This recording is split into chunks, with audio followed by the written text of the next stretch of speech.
أعوذ بالله من الشيطان الرجيم. بسم الله الرحمن الرحيم. ألف لام ر، تلك آيات الكتاب المبين. إنا أنزلناه قرآنا عربيا لعلكم تعقلون. نحن نقص عليك أحسن القصص بما أوحينا إليك هذا القرآن وإن كنت من قبله لمن الغافلين. إذ قال يوسف لأبيه يا أبت إني رأيت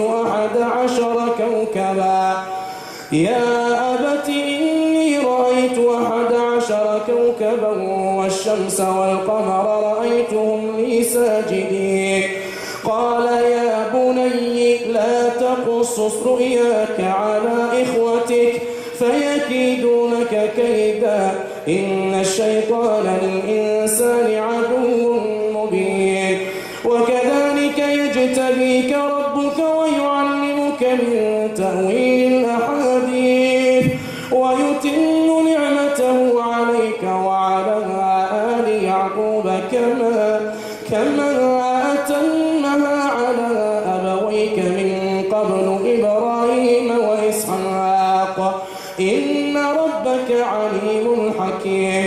لقد كان في يوسف وإخوته آيات للسائلين إذ قالوا ليوسف وأخوه أحب إلى أبينا منا ونحن عصبة إن أبانا لفي ضلال مبين. اقتلوا يوسف أو اطرحوه أرضا يخل لكم وجه أبيكم وتكونوا من بعده قوما صالحين. قال قائل منهم لا تقتلوا يوسف وألقوه في غيابة الجب يلتقطه بعض السيارة إن كنتم فاعلين. قالوا يا أبانا ما لك لا تأمنا على يوسف وإنا له لناصحون. أرسله معنا غدا يرتع ويلعب وإنا له لحافظون. قال إني ليحزنني أن تذهبوا به وأخاف أن يأكله الذئب وأنتم عنه غافلون. قالوا لئن أكله الذئب ونحن عصبة إنا إذا لخاسرون.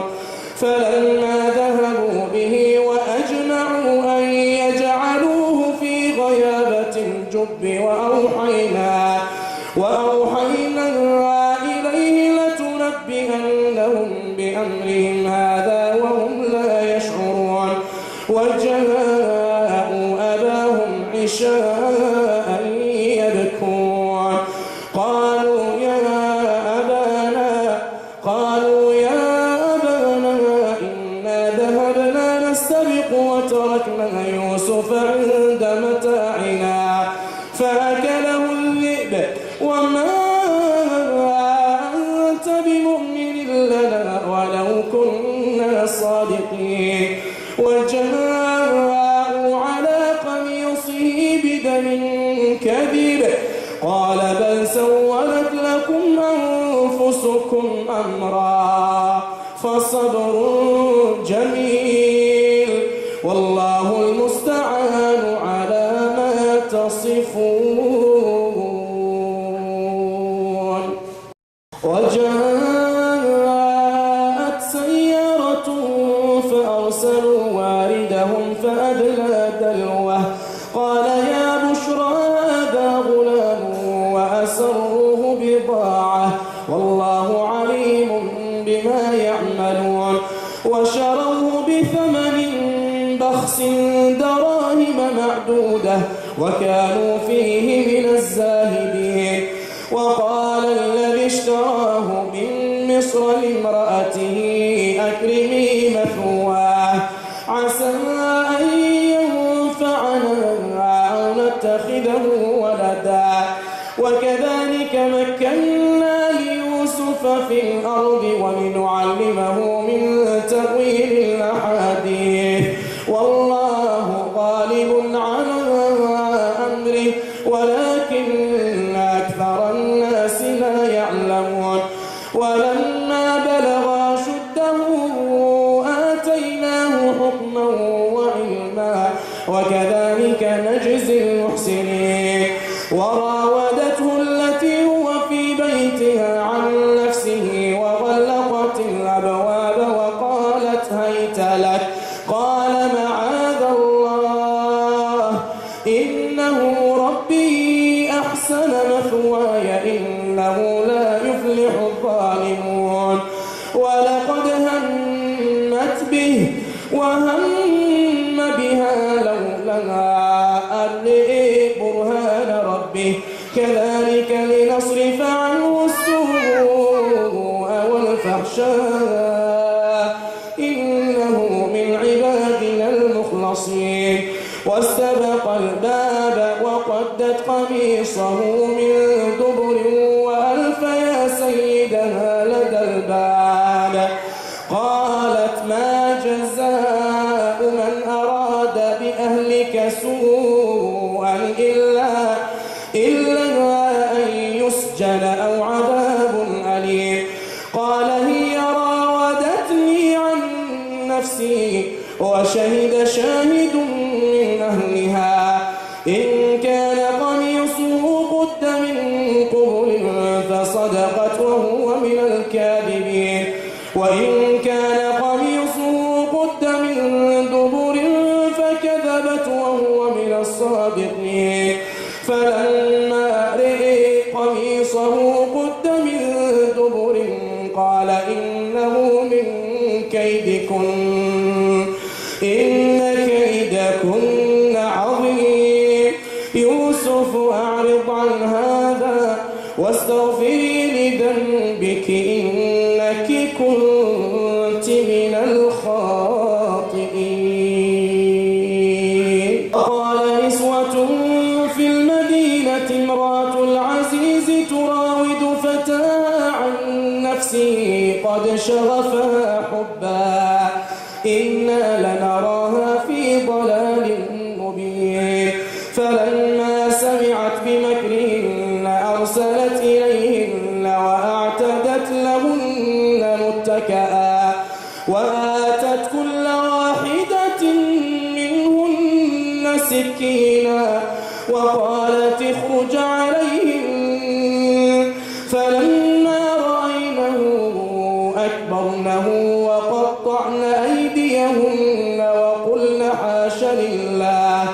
وقلن حاش لله ما هذا بشرا إن هذا إلا ملك كريم قالت فذلكن الذي لمتنني فيه ولقد راودته عن نفسه فاستعصم ولئن لم يفعل ما آمره ليسجنن وليكونن من الصاغرين قال رب السجن أحب إلي مما يدعونني إليه وإلا تصرف عني كيدهن أصب إليهن وأكن من الجاهلين فاستجاب له ربه فصرف عنه كيدهن إنه هو السميع العليم ثم بدا لهم من بعد ما رأوا الآيات ليسجننه حتى حين ودخل معه السجن فتيان قال أحدهما إني أراني أعصر خمرا وقال الآخر إني أراني أحمل فوق رأسي خبزا تأكل الطير منه نبئنا بتأويله إنا نراك من المحسنين قال لا يأتيكما طعام ترزقان سلطانه إلا نبأتكما بتأويله قبل أن يأتيكما ذلكما مما علمني ربي إني تركت ملة قوم لا يؤمنون بالله وهم بالآخرة هم كافرون واتبعت ملة آبائي إبراهيم وإسحاق ويعقوب ما كان لنا أن نشرك بالله من شيء ذلك من فضل الله علينا وعلى الناس ولكن أكثر الناس لا يشكرون يا صاحبي السجن أأرباب متفرقون خير أم الله الواحد القهار ما تعبدون من دونه إلا أسماء سميتموها أنتم وآباؤكم ما أنزل الله بها من سلطان إن الحكم إلا لله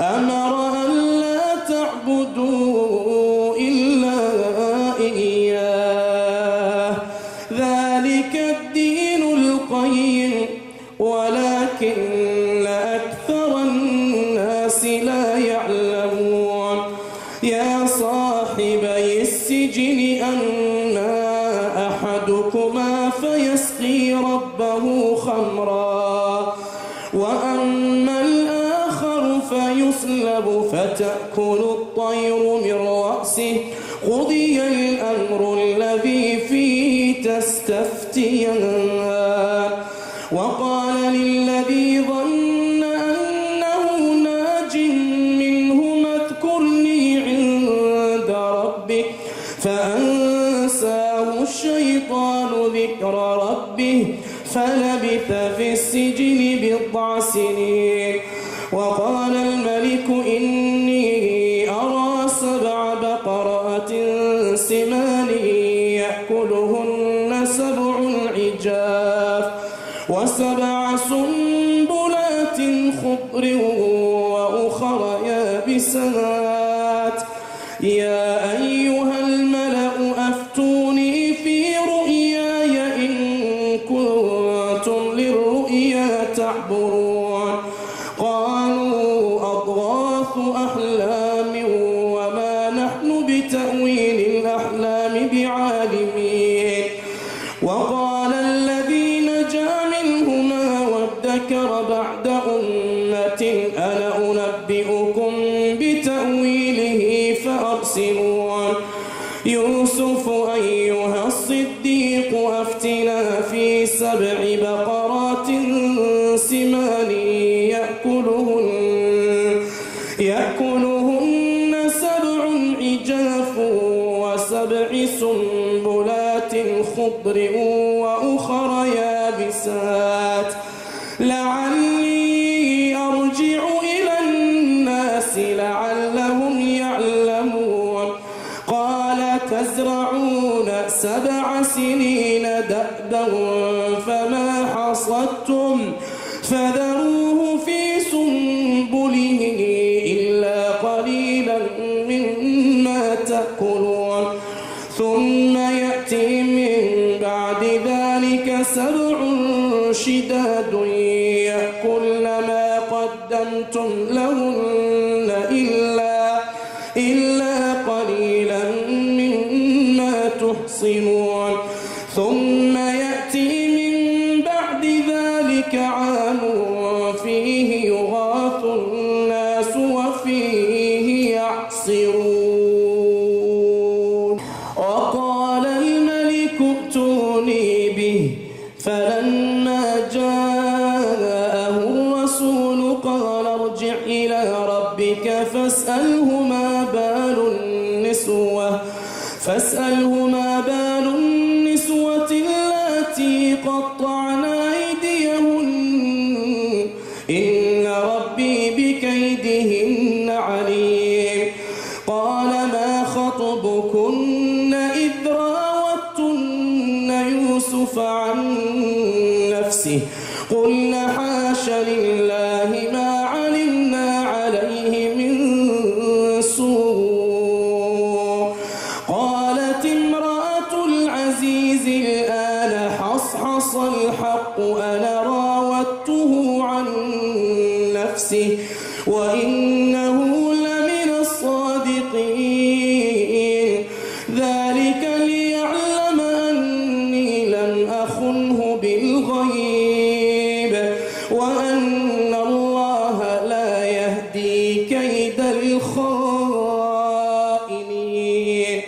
وما أبرئ نفسي إن النفس لأمارة بالسوء إلا ما رحم ربي إن ربي غفور رحيم.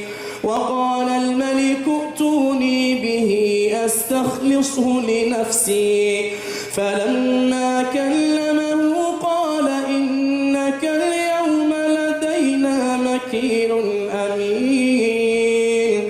قال اجعلني على خزائن الأرض إني حفيظ عليم.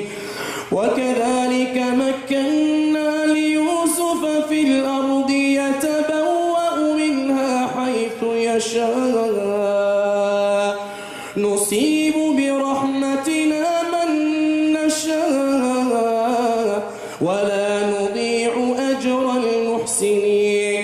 ولأجر الآخرة خير للذين آمنوا وكانوا يتقون. وجاء إخوة يوسف فدخلوا عليه فعرفهم وهم له منكرون. ولما جهزهم بجهازهم قال ائتوني بأخ لكم من أبيكم ألا ترون أني أوفي الكيل وأنا خير المنزلين. فإن لم تأتوني به فلا كيل لكم عندي ولا تقربون. قالوا سنراود عنه أباه وإنا لفاعلون. وقال لفتيته جعلوا بضاعتهم في رحالهم لعلهم يعرفونها إذا انقلبوا إلى أهلهم لعلهم يرجعون.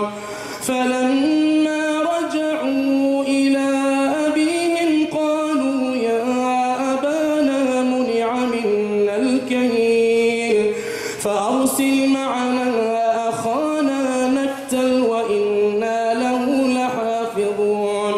قال هل آمنكم عليه إلا كما أمنتكم على أخيه من قبل فالله خير حفظا وهو أرحم الراحمين. ولما فتحوا متاعهم وجدوا بضاعتهم ردت إليهم قالوا يا أبانا ما نبغي هذه بضاعتنا ردت إلينا ونمير أهلنا ونحفظ أخانا ونزداد كيل بعير ذلك كيل يسير. قال لن أرسله معكم حتى تؤتون موثقا من الله لتأتونني به إلا أن يحاط بكم. فلما آتوه موثقهم قال الله على ما نقول وكيل. وقال يا بني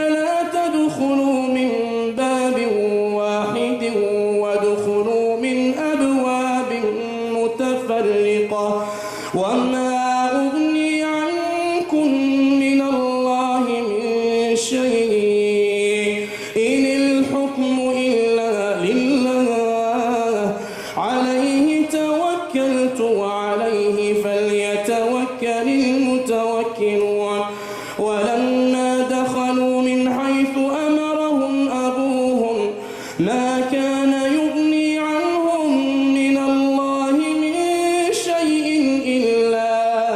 إلا حاجة في نفس يعقوب قضاها وإنه لذو علم لما علمناه ولكن أكثر الناس لا يعلمون. ولما دخلوا على يوسف آوى إليه أخاه قال إني أنا أخوك فلا تبتئس بما كانوا يعملون. فلما جهزهم بجهازهم جعل السقاية في رحل أخيه ثم أذن مؤذن أيتها العير إنكم لسارقون. قالوا وأقبلوا عليهم ماذا تفقدون؟ قالوا نفقد صواع الملك ولمن جاء به حمل بعير وأنا به زعيم. قالوا تالله لقد علمتم ما جئنا لنفسد في الأرض وما كنا سارقين. قالوا فما جزاؤه إن كنتم كاذبين؟ قالوا جزاؤه من وجد في رحله فهو جزاؤه كذلك نجزي الظالمين. فبدأ بأوعيتهم قبل وعاء أخيه ثم استخرجها من وعاء أخيه كذلك كدنا ليوسف ما كان ليأخذ أخاه في دين الملك إلا أن يشاء الله نرفع درجات من نشاء وفوق كل ذي علم عليم. قالوا إن يسرق فقد سرق أخ له من قبل فأسرها يوسف في نفسه ولم يبدها لهم. قال أنتم شر مكانا والله أعلم بما تصفون. قالوا يا أيها العزيز إن له أبا شيخا كبيرا فخذ أحدنا مكانه إنا نراك من المحسنين. قال معاذ الله أن نأخذ إلا من وجدنا متاعنا عنده إنا إذا لظالمون. فلما استيئسوا منه خلصوا نجيا قال كبيرهم ألم تعلموا أن أباكم قد أخذ عليكم موثقا من الله ومن قبل ما فرطتم في يوسف فلن أبرح الأرض حتى يأذن لي أبي أو يحكم الله لي وهو خير الحاكمين. ارجعوا إلى أبيكم فقولوا يا أبانا إن ابنك سرق وما شهدنا إلا بما علمنا وما كنا للغيب حافظين. واسأل القرية التي كنا فيها والعير التي أقبلنا فيها وإنا لصادقون. قال بل سولت لكم أنفسكم أمرا فصبر جميل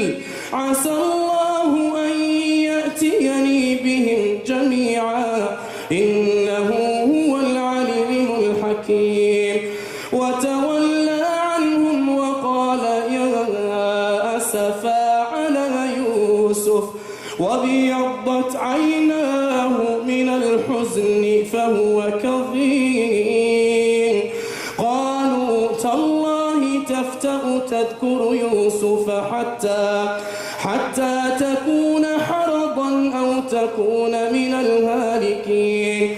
قال إنما أشكو بثي وحزني إلى الله. قال إنما أشكو بثي وحزني إلى الله وأعلم من الله ما لا تعلمون. يا بني اذهبوا فتحسسوا من يوسف وأخيه ولا تيأسوا من روح الله إنه لا ييأس من روح الله إلا القوم الكافرون. فلما دخلوا عليه قالوا يا أيها العزيز مسنا وأهلنا الضر وجئنا ببضاعة مزجاة فأوف لنا الكيل وتصدق علينا إن الله يجزي المتصدقين. قال هل علمتم ما فعلتم بيوسف وأخيه إذ أنتم جاهلون؟ قالوا أئنك لأنت يوسف؟ قال أنا يوسف وهذا أخي قد من الله علينا إنه من يتق ويصبر فإن الله لا يضيع أجر المحسنين. قالوا تالله لقد آثرك الله علينا. قالوا تالله لقد آثرك الله علينا وإن كنا لخاطئين. قال لا تثريب عليكم اليوم يغفر الله لكم وهو أرحم الراحمين. قال لا تثريب عليكم اليوم يغفر الله لكم وهو أرحم الراحمين. اذهبوا بقميصي هذا فألقوه على وجه أبي يأت بصيرا وأتوني بأهلكم أجمعين. ولما فصلت العير قال أبوهم إني لأجد ريح يوسف لولا أن تفندون. قالوا تالله إنك لفي ضلالك القديم. فلما أن جاء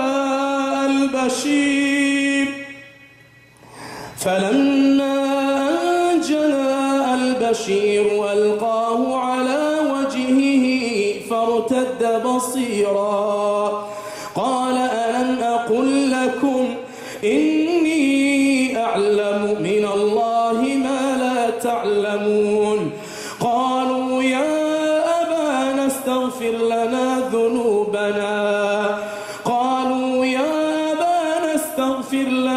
ذنوبنا إنا كنا خاطئين. قال سوف أستغفر لكم ربي إنه هو العليم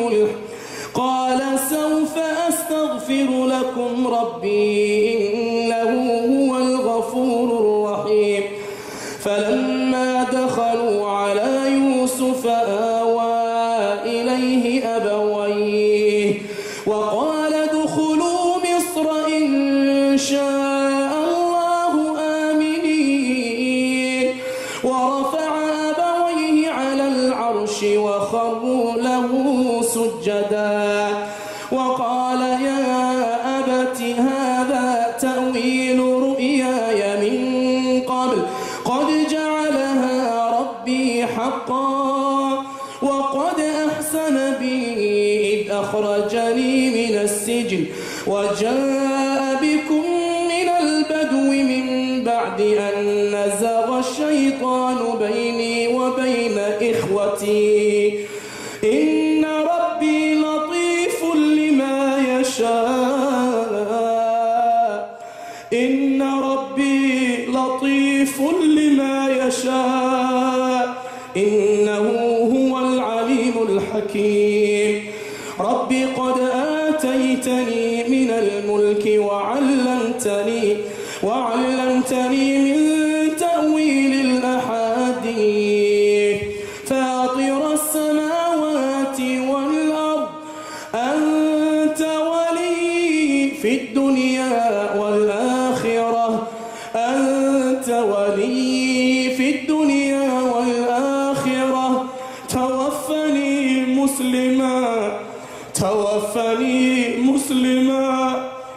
توفني مسلما وألحقني بالصالحين ذلك من أنباء الغيب نوحيه إليك وما كنت لديهم إذ أجمعوا أمرهم وهم يمكرون وما أكثر الناس ولو حرصت بمؤمنين وما تسألهم عليه من أجر إن هو إلا ذكرى للعالمين وكأي من آية في السماوات والأرض يمرون عليها وهم عنها معرضون وما يؤمن أكثرهم بالله إلا وهم مشركون أفأمنوا أن تأتيهم غاشية من عذاب الله أو تأتيهم الساعة بغتة وهم لا يشعرون قل هذه سبيلي أدعو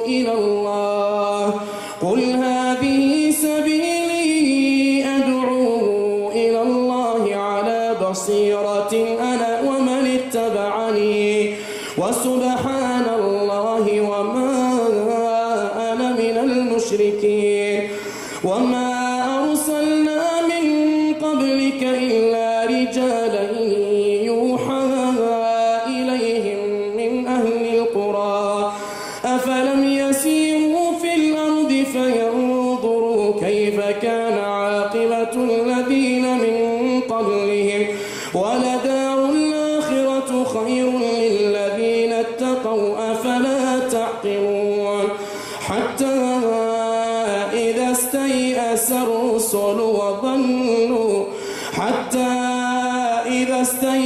الرسل وظنوا أنهم قد كذبوا جاءهم نصرنا فنجي من نشاء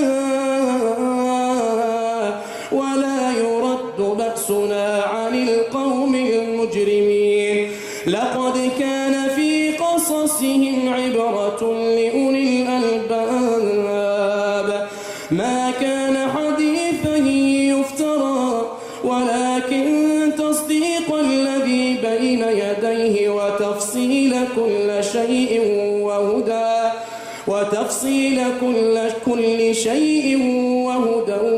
ورحمة لقوم